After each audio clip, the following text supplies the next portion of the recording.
excelente pergunta, né? E a asma é uma doença inflamatória dos brônquios, tá?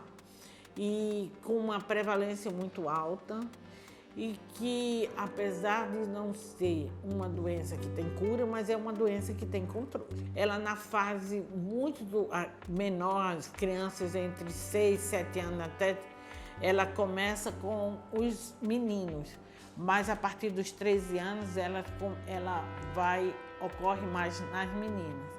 E na parte adulta a gente vê que a mulher ela é mais acometida do que o homem. A asma é uma doença inflamatória, frequente, né? Mas ela é muito fatorial. Então, muitas vezes a gente vê aquela asma que é mais um tipo alérgico, que é desde quando a criança, as pessoas são alérgicas, ela vem desde a infância, mas existem outros tipos que são asmas que aparecem mais na fase adulta e os mecanismos de instalação já são outros. A grande maioria é de causa alérgica, né? Os pacientes que geralmente eles são alérgicos, principalmente é uma doença assim, muito relacionada com o ambiente. Então, mais é doença, alergia por inalação das substâncias. Os gatilhos são assim, a pessoa já tem a asma, né? E ela está mais ou menos controlada porque a asma, ela é episódica. Muitas vezes a crise desaparece até sem tratamento.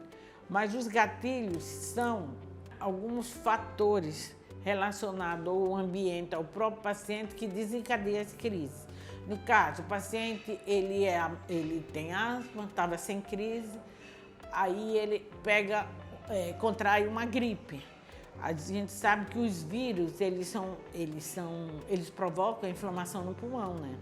Então imagina um paciente que já tem asma. Então os vírus é um fator desencadeante. Inalação de repente de poeira, mofo, lama, entra no lugar que está com muita poeira. A pessoa também é um gatilho.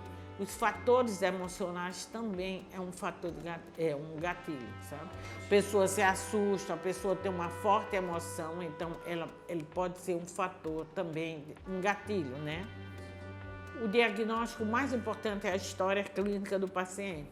Geralmente aquele paciente que tem episódios repetidos de tosse, principalmente tosse, falta de ar, relata que o peito chia.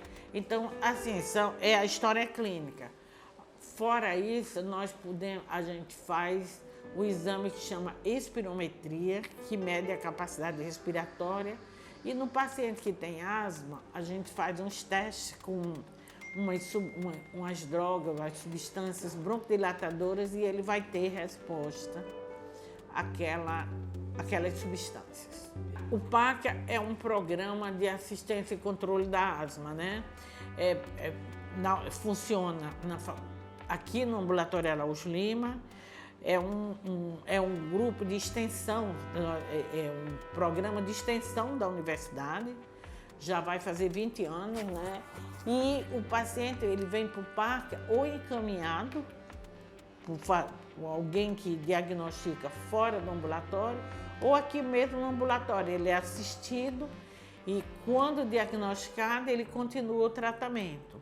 Uma coisa muito importante que hoje o governo federal, né, junto com o governo estadual, ele já distribui a medicação que é prescrita no PACA, quer dizer, no programa de asma, e que esse remédio, o paciente, sem custos, ele recebe.